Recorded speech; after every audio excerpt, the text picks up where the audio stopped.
No crowd in attendance for this game, and it'll be the first time that we'll see the availability of 5 substitutions. Of course, this change made because the frequency of the matches that are upcoming. Jules, do you like this decision? I'm not a fan at all, I have to say. I understand why they went for it, and especially with the question mark over the fitness of the players and the tiredness and the fact that they would probably have to play every 3 days, etc., etc. But for me, it gives such a big advantage to the bigger sides. Imagine if on your bench, if you take the case of Bayern Munich, you've got Lewandowski and Gnabry and Coman and Perisic and Thiago Alcantara, and you can bring them all 5 at some point in the second half of a game or at half time.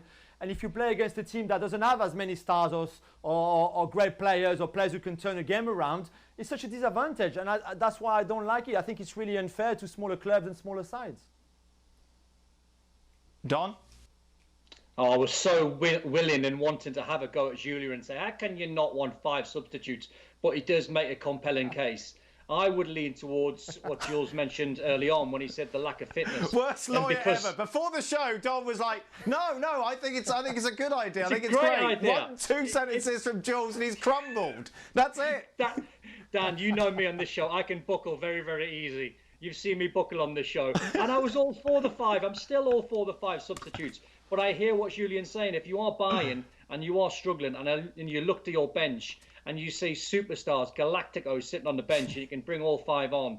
I mean, obviously, that is a massive game changer. But I don't mind it, and I'm still confident that they've made the right decision, because all the teams throughout the Bundesliga are going to be searching for fitness. They are going to be searching for a different style of football and something to happen, because there's going to be so many games that are going to be played over a short period of time. Worst lawyer ever.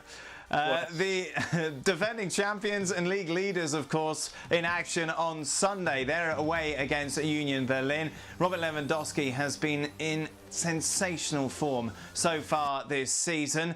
So what happens if he adds to his tally? How will he celebrate? He was asked this ahead of the game.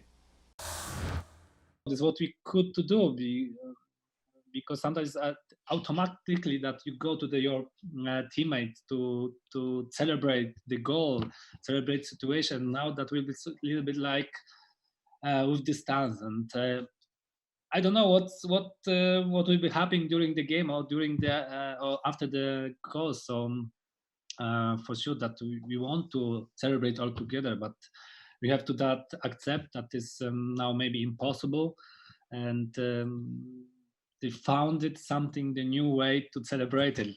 I don't know, maybe one player scored a goal that he has to celebrate alone. I don't know what can be happy, but for us, it's the most important thing that we can coming back on the pitch and playing against the game. That is the best moments, the best situation what can be happy, and the rest that we can celebrate it after the goal together or not, that for sure that will be strange, but we have to accept the situation and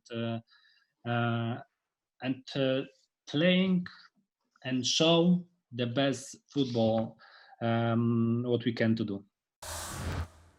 We'll of course be looking ahead to that game in more detail tomorrow, as well as real life highlights. Thank goodness. Be sure to join us where we bring you everything you need to know, all the action and reaction to those opening matches in the return of the Bundesliga.